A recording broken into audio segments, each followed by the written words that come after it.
So this is us, we're just setting off now on our way to Brazil from the Cape Verde Islands, just coming out of Brava. And it looks like the first bit's going to be, as we expected, fairly rough and ready. Quite a lot of white horses out in front of us, and it's blowing about 20-22 knots. It should calm down as we get further down south of the island. We are going down the gap between Fugo and Brava, which is going to make things just a little bit more lumpy, but we don't really have a choice. So I'm going to put the camera away now because it's starting to bounce around a bit. We'll catch you a bit later. It's the middle of the second afternoon. We've done about 165 miles since we left yesterday, just after lunch, and we're heading just west of south. Plan to cross the equator at about 27 degrees west, which we're hoping that will keep us with some wind in the intertropical zone. Wind, we've definitely had some wind. Came out of Brava and the seas were huge, mountainous. The effect of the islands was just unbelievably bad. First of all, we came out and there was massive, great big seas blowing about 30 knots. We had to fight our way into that to get clear of the headland that we had to get round. Then we turned south with these massive rollers and wind following us all the way down between Fugo and Brava. Quite an exhilarating ride. Not what we were planning at all. From the forecast, we should have had a nice gentle start to the whole thing. Well, it's been far from gentle. This morning it got up to a full 7 out here. We've hardly got any sail up at all, and we are zooming along. We've got quite big seas. There should have been about 1.5 to 2 metre seas, and we've had seas in excess of 4 metres on the port quarter, which is not very comfortable and is making it a very, very unpleasant start to the trip. But hey ho, that's crossing the Atlantic for you. You can never guarantee what you're going to get. The wind effect from the islands was incredible. Until we were a good 100 miles south of Brava, we were still suffering wind shadow from the 3 southern islands. That meant that after we fought our way out and down between Fugo and Brava, crossed the bottom of Brava, there was hardly any wind for an hour or so. And it was very scary, I suppose, because you knew that there was some wind there, but you weren't sure when you were going to hit it and how strong it was going to be. And we hit it around about 10 o'clock last night. We went from 0 to 30 in a matter of minutes. Luckily, we'd been well prepared. We'd reefed everything well down and we were just motor sailing. We'd been motor sailing for about 45 minutes since we lost wind completely. We were well prepared for what hit us, and we've been reasonably well prepared all today. We've had a couple of incidents when we've had huge waves hit the boat. One of them, we thought we'd lost everything. It was huge bang. I think the wave broke on deck and yeah, everything got wet, we got wet. So we haven't been doing much filming, and I've just grabbed this lull, I suppose. It appeared to calm down a little bit, so I thought I'll grab the camera and do an update. And here comes another biggie. He's got in front of us. Wow. That was a good 4 metre breaking wave just in front of us. The quantity of wind is far in excess of what we thought we were getting and is making it very difficult. Yeah, I think we got a couple of 3 days of this. Okay, well, I'm going to stick the camera away before it gets soaked, and we'll try and give you another update soon. Right, we've reached a bit of a milestone in the trip. We're actually going to change the card in the chart plotter because we're moving off of the African chart to the South American chart. So out comes the chart of Africa,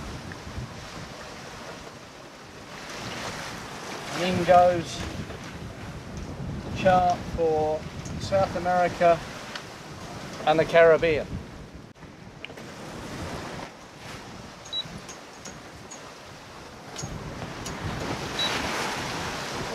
And we're all set. And that's it. Simple as that. We've now got charts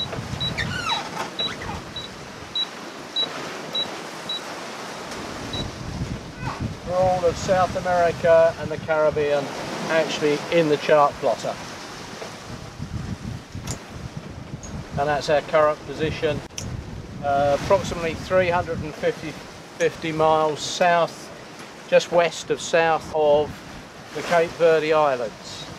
And we're heading on this course until we cross the equator, which should be in about 4 days' time. I hope it's less than that. 3.5, 4 days. Well, we're 475 miles into the trip, and the weather conditions have improved dramatically today. The sea state's gone down. We've got about a gentle 2.5 metre swell running through, and probably half-metre waves on top of that. And then the wind has dropped to quite a pleasant sort of 15 to 19 knots. We're not going particularly quick. We've got the boat tuned down. We're not trying to set any race records on this crossing. We just want to get there safely in one piece, so we're not pushing everything to its limit. It's an awful long way out here to help. In fact, we've seen nothing. Not a ship on radar, on AIS, nothing at all. Even at night, you normally see a few aircraft passing through the stars if it's a clear night, and we've had reasonably clear nights, and we have seen absolutely nothing. We're definitely out here on our own, messing around in a boat. Yeah, but it's all going good. No problems. Touch wood. Everything seems to be hanging together. We've got a couple of little repairs we've done underway, but nothing much at all really. Looking at the grid files, which I downloaded using the SSB Impactor modem last night, we should be getting the wind going more easterly as we head further south, and eventually we'll end up with a southeasterly wind. I'm going to do product review. I don't know if you can see, here's a set of Gill gloves. Anyone from Gill that's watching this, please note. Purchased these gloves 3 months ago in Gibraltar. Sailing gloves, not cheap. They appear to be well manufactured, look quite good on the packet. But look at that.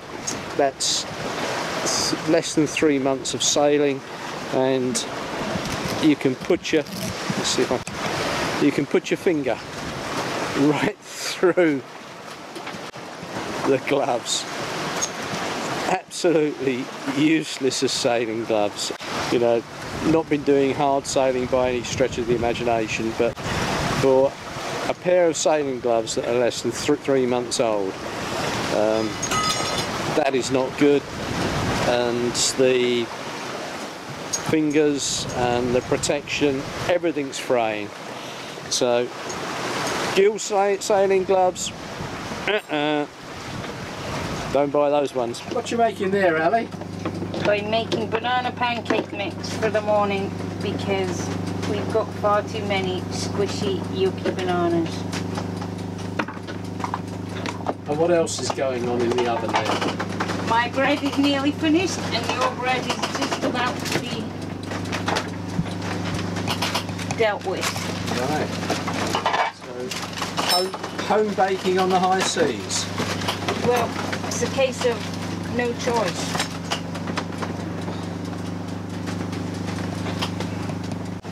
The only way to have fresh bread is to make it. Day 5 out here or day 6 out here? I don't actually know. One day seems a lot like another, and after a while you kind of lose track.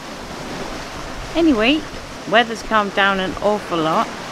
It's pretty early in the morning. I'm still so damn tired I can't even speak properly, as you may have noticed. We had our first ship, and I so wanted to tell him that he must be lucky because he was the first ship that we've actually seen so far. There was a few on the plotter yesterday, but they were so far away that you couldn't actually see them with your bare eye, so they don't count. He was going to be our first lucky ship, and now he won't talk to me on the radio. Oh well, win some, lose some. As the wind died down, it was time to try out our cruising chute. its first outing since we repaired it in Arrecife. Not a bad job, even if I do say so myself.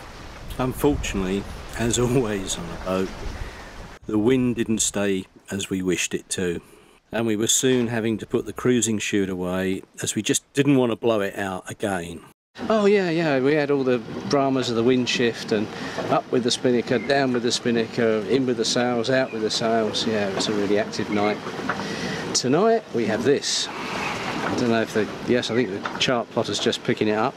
It's the first of our squalls. That squall is probably 30 miles deep. So it's almost a 30-mile square it's occupying. Been in quite a few of these before.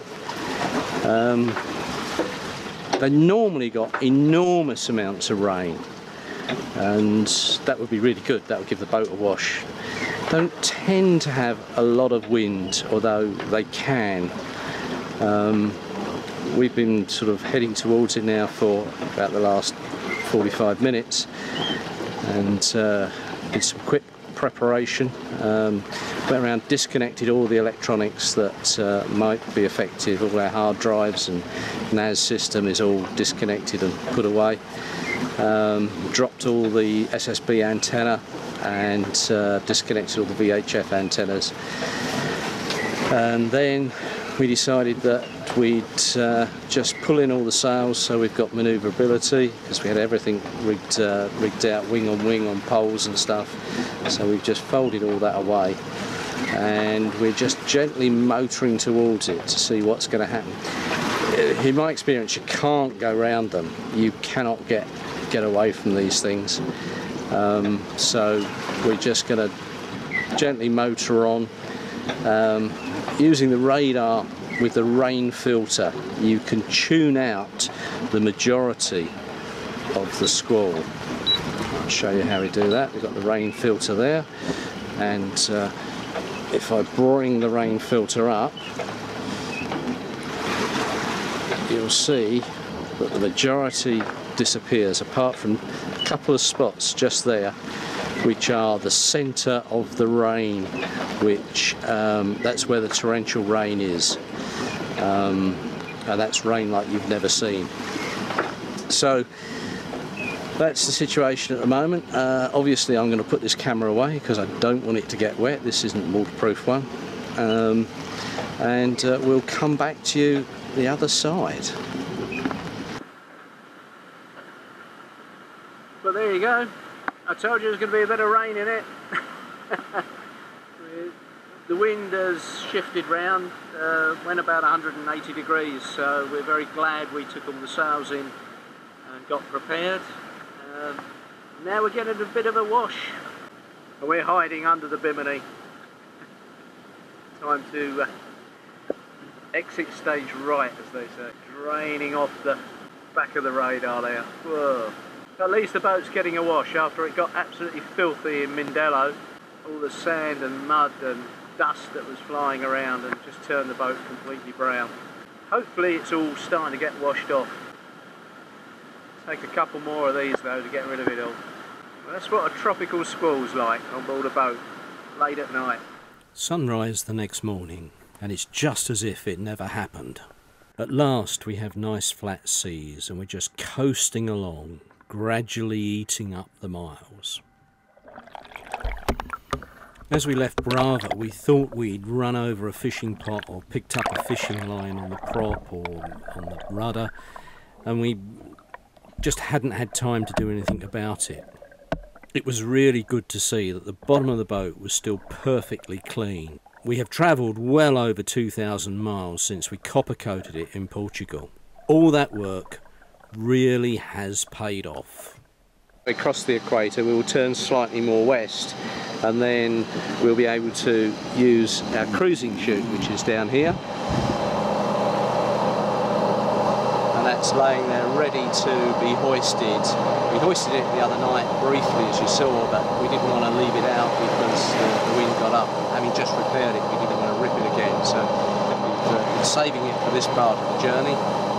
As the wind goes round, that will take us on a beautiful course straight for the coast of Brazil.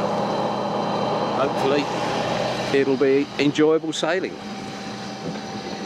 and we're recording this 22nd of January 2018, and all our viewers in England and Canada and America. 31 degrees here, beautiful weather, lovely blue skies, beautiful puffy trade wind clouds. So if you're freezing in any parts of the world at the moment, you can have a look at this and warm yourself up. Well, this is sunset over the equator. We are about 5 miles now from the equator, and the sun is just going down over there. Look at that. Isn't that beautiful? What a lovely sky. So less than an hour to go, and it's just getting dark. We tried as much as possible to get here while it was still daylight and cross while it was still daylight, but we have a bit of a surprise for you as we cross the equator. You'll see that very shortly.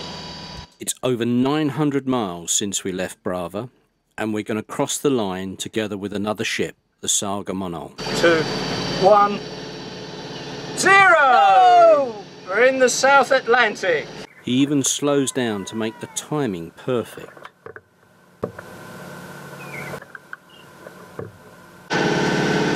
Saga Monol, this is Christina Pearl. Christina Pearl, over. Station calling Saga Monol, please go ahead. Yes, we just crossed the line. That's our first crossing in our own boat. I've sailed the Atlantic about 5 times, including a solo crossing, but that's the first actual crossing of the equator into the South Atlantic for us. So we're just having a little bit of a celebration on board, and we'd like to wish all the people on your ship all the best wishes from Neptune for the crossing of the equator. Over.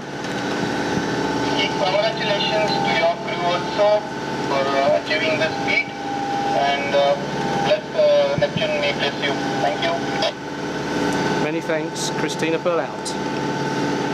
Having just crossed the line, it's our first crossing of the equator, and aeroplane rides don't count, by the way. You've got to do it on board a ship or vessel, sea vessel of some description. So here's to Neptune.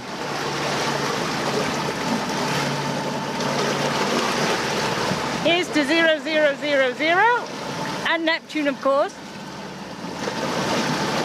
And one for the old man of the sea himself. Yeah, just to make sure that the weather forecast we've got for the rest of the trip, which actually shows quite good winds, we're going to give Neptune just a little toast. There you go.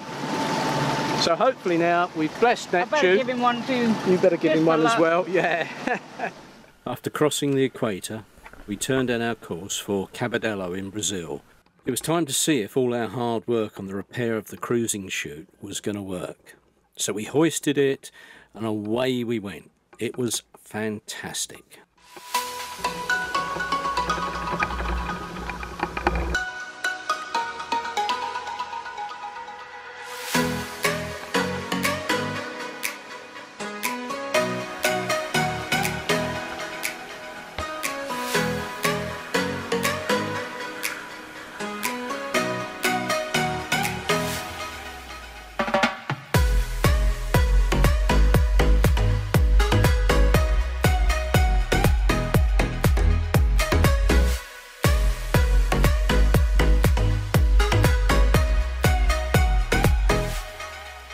Well, we're into the start of day 10. We're going remarkably well today. The wind, I don't know whether you can hear me over the noise of the wind.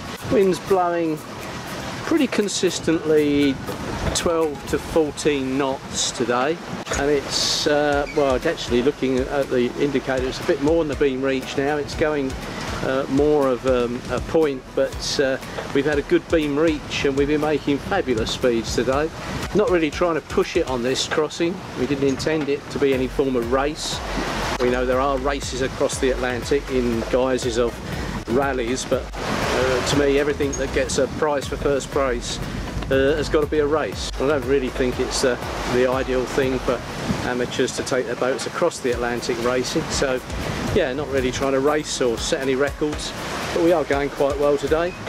And in the early hours of this coming morning, we will be passing the Fernando Noronha Islands. These are Brazilian islands off the northeast coast of Brazil. They're about 250 miles out into the southern Atlantic, and so we would have liked to stop there. We had planned to stop there, and when we were doing our research we were horrified to find the cost of stopping there. People had said, oh yeah, they're quite expensive, but they're worth going to see.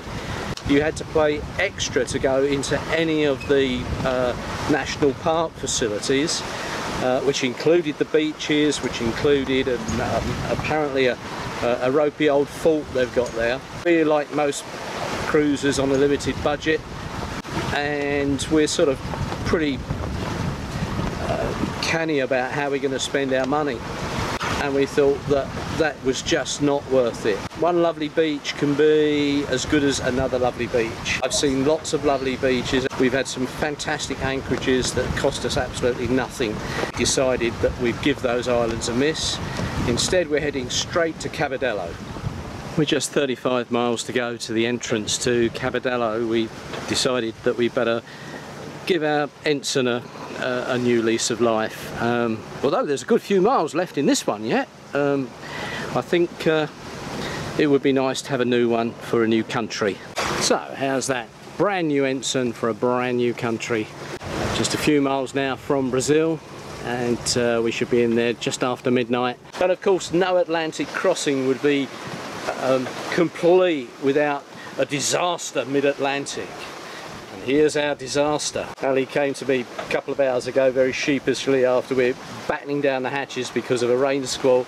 He said, oh, I've had a disaster, look, I broke one of the handles off the hatches. Off in my hand, I wasn't being rough with it. Sorry Bob Jarvis if you're out there and watching this, but I'm going to give Lumar a bit of a slagging off for this. I must admit, today's engineers, I wish they would go back to the drawing boards and go back to the schools and use some of the good old-fashioned engineering practices.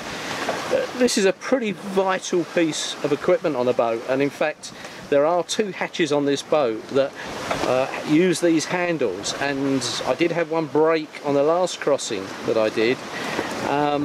Luckily we were up a river when it broke, and if this breaks, basically you're left with a hole in the roof that you can't close and can't seal against the weather. And the two hatches in particular at the forward part, one is over one of the forward heads and one is over part of the forward cabin. If they can't shut, you can't sail, because the jib sheets drape across the deck, and if you can't keep the hatch shut down, then what will happen is you get the jib sheet caught up round the hatch, you can't free it off, you're in the middle of a tack or something, bang goes the whole hatch, ripped out of the deck. And it's down to this absolutely useless piece of engineering. It is glued to the hatch, and eventually it's going to give up, and they do. So that's what happens. Makes the hatch look lovely at the top, it's flush and it looks beautiful, and yeah, they sell loads of them because, you know, their hatches are sleek and smooth and you know, have this designer appeal. You know, they don't have any designer practice though. These things should never just be glued on, and the fix is to drill it out, drill through the hatch and put a long stud all the way through and reinforce it with a bolt going through. Just a few miles now from Brazil, and we should be in there just after midnight. Well, a very good morning from sunny Brazil. We got in at about 12:30 last night, navigated the treacherous reefs coming in, quite tricky around all the buoys, and buoys had changed a little bit since our chart was updated, so a little bit difficult trying to identify them, but we got in without any scrapes. We did have a close shave about 12 miles out. A very helpful tanker driver, I won't call him a captain or a skipper, he doesn't deserve to be. 900 and something odd foot tanker, steaming along at 15 knots, not under command, which was quite interesting. So the AIS was absolutely hopeless. Sometimes it showed him in front of us, sometimes it showed him behind us. Don't really know what was going on, so we tried calling him about half a dozen times, no response. Obviously the boat was not under command, was it? So there was no skipper on the bridge. Right at the last minute I said, well, we just have to wait and see where it's visually going to be. Just managed to steer behind him. And then we were treated to some spectacular fireworks. Well, not just fireworks, they were further up the coast, but all behind me here in this area was ablaze.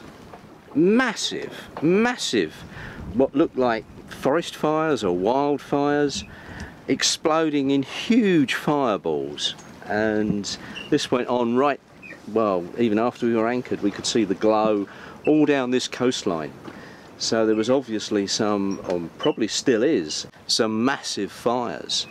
We weren't actually sure what they were, but they definitely looked like some sort of forest fire. Luckily all downwind of us, otherwise we would have been choking in smoke. Quite a pretty place. Let's have a quick look round. Up here we've got a landing stage, which a ferry has just, little car ferry's just docked there and offloaded a load of people, and there's a passenger ferry came out from there earlier. And this is obviously some sort of beach area with a few beach houses on it. Looks very pretty lit up at night. Cruising Mecca. And we can anchor up there, and there's a couple of pontoons as well where we can get washed down, wash the whole boat. The whole boat is absolutely ringing with salt, as you'd expect after 1,500 miles. Well, that's it. Beautiful sunny arrival to Brazil. So we're going to up the anchor now and head off upriver. Thanks for watching, and don't forget to hit the subscribe button. We need all those subscribers. Also give us a big thumbs up and hit the bell icon just to the right. You'll get an automatic notification of our next video in the series Brazil and Beyond. We'll be showing you what it's like here in northeast Brazil. If you think you know what those fires are, tell us in the comments below. We'll give you the correct answer in the next episode. Bye for now.